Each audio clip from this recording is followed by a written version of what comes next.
Hello, everyone. This is Dan Gramza, and welcome to dangramza.com Market Studies for Thursday, May 21st. What we see here in the Russell is a market that traded above its buy level right here. Dollar difference, sell to buy level. Again, just to give you a reference, that's $2,900 a contract. And what do we look for? Well, we had NVIDIA reporting. Did it give us all the numbers it wanted? Some areas it did, some areas it didn't.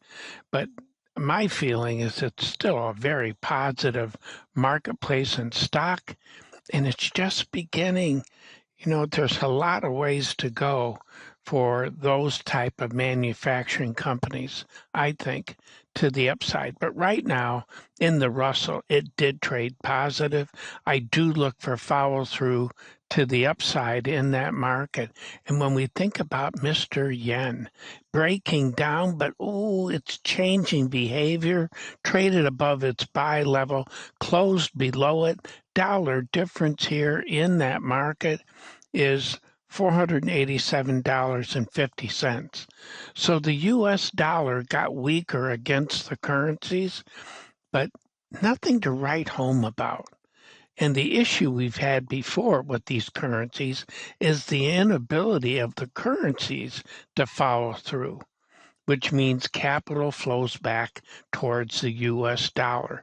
So be aware of that when we go into Thursday's session.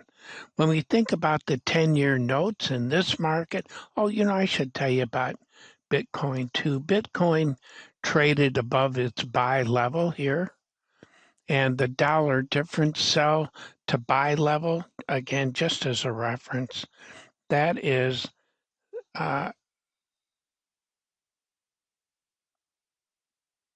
$16,900 a contract. Big follow through, that's not what I'm looking for. It's potentially profit taking. We could go into a sideways market from here. Now, 10-year notes. It firmed up. That means yields came down, which means gold should move to the upside. Dollar difference here, that sell to buy level, is $750 a contract. Follow through, yes, I do look for new moves to highs in this market. Now let's move on and let's take a look at copper. Here, it's also a market. It's what I call an equal and opposite. It does imply follow through to the upside fundamentally, and we're seeing a little bit stronger in Asia.